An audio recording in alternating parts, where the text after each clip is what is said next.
여러분, 오늘 본문은요, 우리가 너무 잘 아는 얘기죠. 예수님이 정말 사랑했던 수제자 베드로가 예수님을 3번씩이나 부인하는 장면, 그것도 마지막에는 저주하며 부인했다고 그래서 정말 가슴 아픈 얘기예요. 어떻게 베드로가 어떻게 이럴 수가 있을까? 그렇게 당당했던 수제자가 한순간에 어떻게 이렇게 실패의 자리에 떨어져서 이렇게 처절하게 예수님을 부인할 수 있을까? 여러분, 오늘 이 이야기가 남의 얘기가 아닌 거예요. 바로 저와 여러분도 마찬가지예요. 저는 말씀을 묵상하면서 깊은 은혜를 받아서 베드로 욕할 게 아니더라고요. 우리도 마찬가지로 얼마나 실수하고 부족한지 몰라요. 그래서 오늘 말씀을 잘 귀 기울여 들어야 돼요. 그렇다면 여러분은 왜 베드로가 이런 큰 실수를 저지르고 실패의 자리에 떨어졌을까? 저는 말씀을 묵상하면서 6가지 실패의 원인을 찾아냈어요. 첫째는 뭐냐? 베드로가 지나치게 장담했다는 거예요. 자기를 과신하고 자기를 과시했다는 것이죠. 마태복음 26장 33절에 한번 볼까요? 다 같이 시작. 베드로가 대답하여 이르되 모두 주를 버릴지라도 나는 결코 버리지 않겠나이다. 예. 남은 다 버려도 주님, 저는 절대로 버리지 않겠습니다. 이런 사람이 여러분 쉽게 변절한다는 거예요. 왜 그랬을까? 베드로는요, 늘 다른 사람들을 생각하면서 나는 네보다는 좀 낫다 하는 우월감이 마음속에 자리 잡고 있는 거예요. 두 번째로 베드로는 메사야 남보다 앞서야 된다는 경쟁심이 늘 마음에 자리 잡고 있었다는 거예요. 세 번째는 뭐냐면 깊이 생각하지 않고 감정대로 말을 했다는 거예요. 그러니까 감정에 치우친 사람은 툭 내뱉는 말이 실수하기 쉬운 거예요. 사랑하는 여러분, 제가 늘 말씀드리지만 우리는 언제나 은혜 받는 비결은 뭐냐? 하나님, 나는 아무것도 아닙니다. 나는 부족합니다. 첫째도 겸손, 둘째도 겸손, 셋째도 겸손해요. 그런 사람이 하나님께 신앙을 잃어버리지 않고 끝까지 롱런하는 거예요. 이런 마라톤 대회 한번 보십시오. 처음에 시작할 때는 내가 오늘 내가 몇 등 하리라, 또 기록 얼마를 끊으리라 하고 몸 풀고 말이죠, 이러잖아요. 근데 대부분 이런 사람들은 가다가 중간에 기브업 해버리더라고요. 예? 그런데 끝까지 자기를 절제하고 이렇게 스텝 이렇게 이어가는 사람이 완주하는 거예요. 그러므로 저와 여러분도 신앙생활의 과거 한때가 아니라 늘 예수님 앞에 가까이 나가는 겸손한 믿음의 사람이 되기를 축복합니다. 두 번째는 이 베드로가 졸고 있었다는 거예요. 마태복음 26장에 보면 예수님께서 이제 십자가를 지시기 위하여 겟세마네 동산에 올라가시잖아요. 그때 제자들에게 뭐라고 말씀합니까? 내가 저기 가서 기도하는 동안에 너희는 여기 앉아 있어라. 여기 머물러 나와 함께 깨어 있어라. 깨어 있어라. 기도하라는 거예요. 그런데 제자들이 어떻게 했습니까? 그냥 졸아버려요. 여러분, 이게 문제였다는 거죠. 여러분, 우리가 늘 신앙생활 어떤 데 위기를 오느냐? 기도를 어느 날부터 쉴 때에, 어느 날부터 졸 때에, 그때부터 영적으로 마귀에게 시험 받는 거예요. 그래서 결코 여러분 기도하기를 쉬는 죄를 범하면 안 되는 거예요. 제가 늘 말씀드려요. 한때 나는 새벽기도 열심히 했습니다. 기도원에 가서도 열심히 기도하고 내가 옛날에는 열심히 신앙생활 했습니다. 이게 아니라니까요. 자랑이 되면 안 돼. 추억이 되면 안 된다는 거예요. 오늘이 중요한 거예요. 여러분, 늘 영적으로 깨어있는 한평생 변함없는 이 자리가 여러분의 기도의 자리, 은혜의 자리, 응답의 자리가 되기를 예수님의 이름으로 축원합니다. 세 번째는요, 중요한 건 베드로가 혈기를 부렸다는 거예요. 마태복음 26장 52절에 보면 이제 예수님께서 겟세마네 동산에 기도하시고 내려오실 때 체포당하잖아요. 그때 베드로는요 혈기를 확 부리는 거예요. 어떻게 우리 예수님을 이러면서 자기 품에 있던 칼을 꺼내서 옆에 있는 종 말구의 귀를 그냥 쫙 잘라버려요. 그때 예수님께서 뭐라고 말씀합니까? 내 칼을 도로 칼집에 꽂아 넣어라. 칼을 가지는 자는 칼로 망하느니라.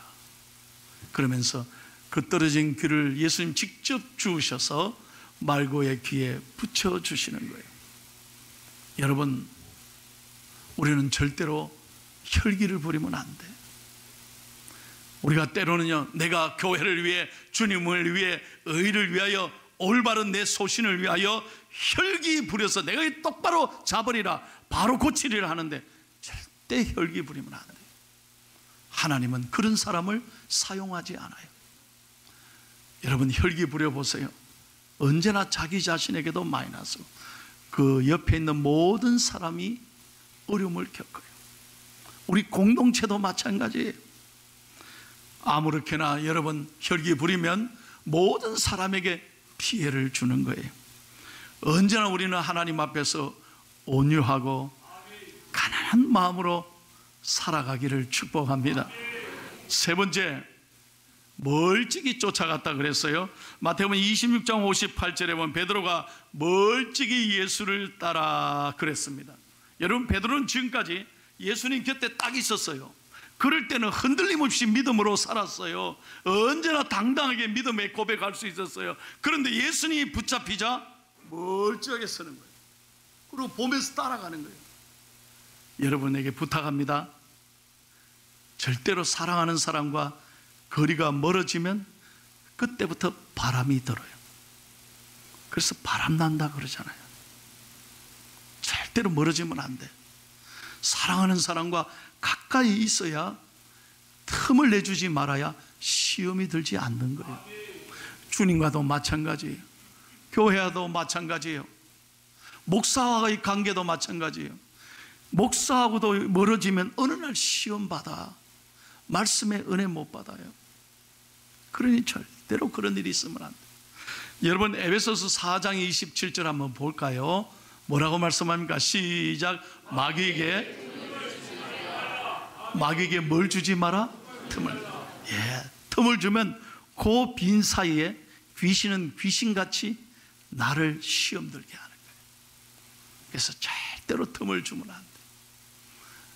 Out of sight, out of mind라는 말이 있잖아요. 멀어질수록 내 마음도 멀어지는 거예요. 그래서 우리는 한평생, 보세요, 베드로를 잘 보시라니까. 어떻게 이렇게 실패할 수 있을까? 어떻게 베드로가 이렇게 배반할 수 있을까? 곁에 있을 때는 안 그랬다니까. 어느 날 멀찍이 따라가면서부터 시험 들기 시작하는 거예요. 그러므로 저와 여러분은 한평생 주님 앞에 가까이 가고 믿음 생활 잘 하기를 축복합니다. 여러분 가운데 이런 얘기 듣죠? 야, 이 좋은 날에, 이 벚꽃 피고 좋은 날에 무슨 교회 가노? 네 교회 빠졌나? 교회 빠지지 말해. 큰일 난다. 여러분, 세상 사람들은 그러잖아요. 교회 빠지지 말라. 뭘 몰라서 그래. 정말로 교회 빠지고 믿음으로 사는 게 얼마나 행복한디. 믿으시면 아멘 하시면, 이게 얼마나 귀한디. 이걸 모르니까, 이 영적인 기쁨을 모르니까 사람들은 예수님을 알지 못하니까 어둠에 빠지는 거예요. 여러분, 우리는 주님 앞에 가까이 가는 믿음의 사람이 되기를 축복합니다. 다섯 번째, 이 베드로는 하석들 사이에 끼어 앉았다 그랬어요.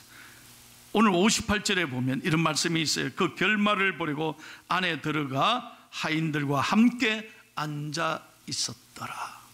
하인들하고 함께 앉아 있으니까요, 세상에 하나님이 원하는 자리가 아니라 세상의 자리, 이방인의 자리, 육신의 자리에 앉으니까 그때부터 시험 드는 거예요. 그러니까 여러분, 중요한 것은 우리가 절대로 하나님이 기뻐하시지 않는 자리에 가서 앉아 있으면 안 돼. 이거 영적으로 잘 들어야 돼요. 하나님이 싫어하는 자리에 앉으면 나도 모르게 그때부터 시험 든다니까. 어떤 경우에도, 어떤 모양이라도 여러분, 하나님이 기뻐하시는 자리에 머물기를 축복합니다. 한번 잘못 자리에 들어가면 헤어나올 수 없잖아요. 그래서 언제나 우리는 믿음의 자리, 은혜의 자리 속에 살아가야 되는 거예요. 여섯 번째, 마지막으로 바깥뜰에 앉았기 때문이라고 그랬어요. 69절에 보면 이런 말씀이 있죠. 베드로가 바깥뜰에 앉았더니, 베드로가 바깥뜰에 앉았어요. 그래서 군중들과 함께 있었어요. 그 고난받는 현장에 베드로가 주님의 고난에 가슴 아파하고 정말 통곡하고 기도했다면 역사가 달라졌을 텐데, 그 바깥뜰에 앉아서 그는 외곽을 맴돌게 된 것입니다. 사랑하는 여러분, 이게 무슨 의미냐? 절대 바깥에 돌아다니면 은혜 못 받아요. 여러분은 외곽에 돌아다니는 사람이 되면 안 돼요. 구경꾼이 되면 안 돼요. 여러분, 언제나 신앙생활은요, 이렇게 열심히 참여하고 예배하고 새벽에도 나와서 부르짖고 또 섬기고 봉사하고, 아이고 아멘을 몇 번까지 가야 여러분, 섬기고 봉사하고 내가 교회를 위해서 수고하면요, 그때부터 이 교회가 내 교회가 된다니까. 그때부터 교회가 사랑이 돼요. 그렇잖아요. 그때부터 은혜가 되는 거예요. 그러니까 여러분, 절대 아웃사이더가 되면 안 돼. 바깥에 돌아다니면 안 된다는 거예요.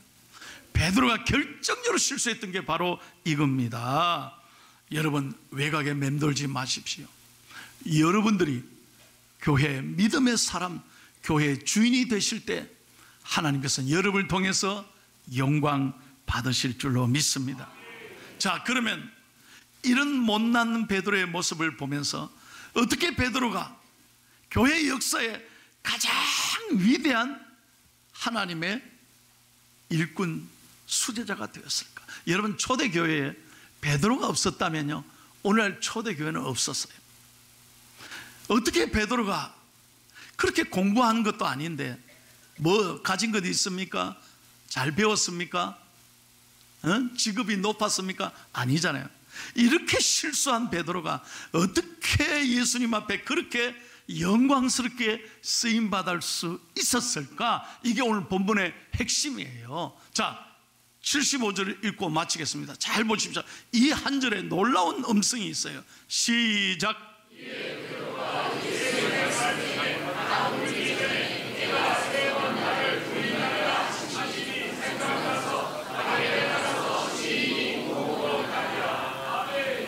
따라하세요.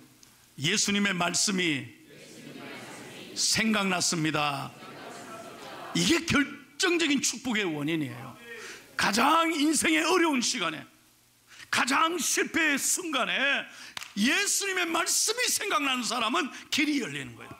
아무리 내 삶이 어렵다 할지라도, 지금 내 마음이 무너지고 힘든다 할지라도 예수님의 말씀이 생각나고 말씀 앞에 나가는 사람은 길이 있습니다. 분명히 여러분 믿으십시오. 예수님의 말씀이 길입니다. 진리이고 생명이라는 거예요. 그래서 여러분에게 제가 부탁하는 거예요.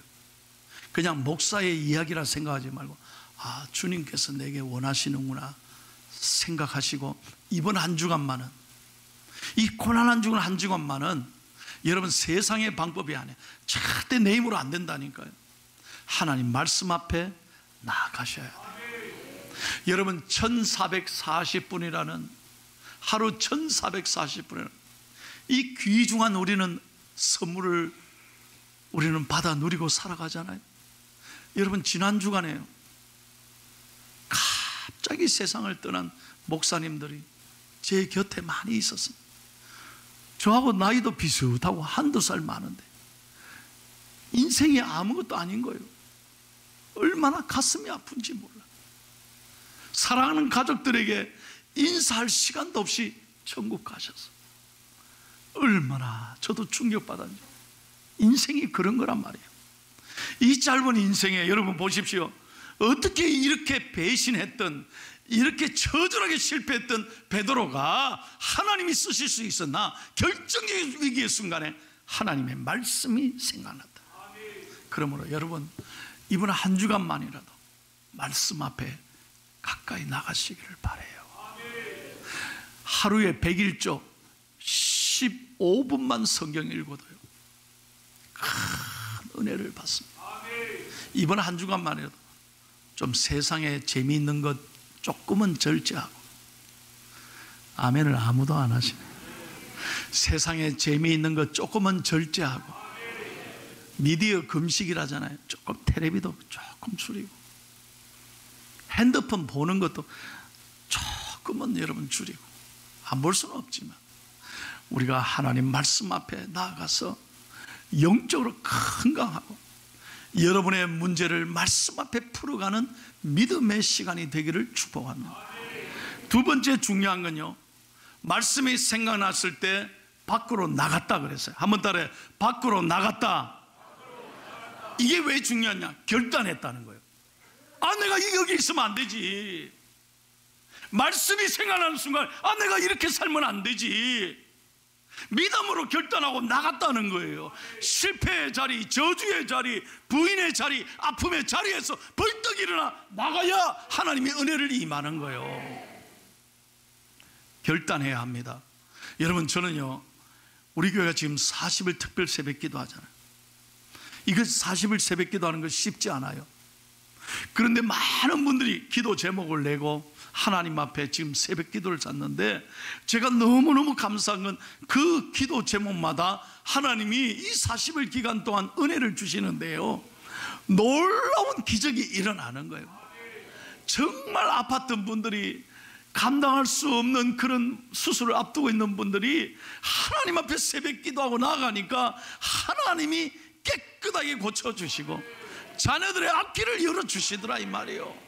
여러분, 이걸 그냥 듣지 말고 결단하는 자에게 은혜가 임합니다. 결단하는 게 얼마나 중요한지 몰라. 그냥 여러분, 에이, 아무렇게나 되겠지 뭐, 아이, 또, 에이, 몰라. 절대 이런 사람에게 기적이 일어나지 않습니다.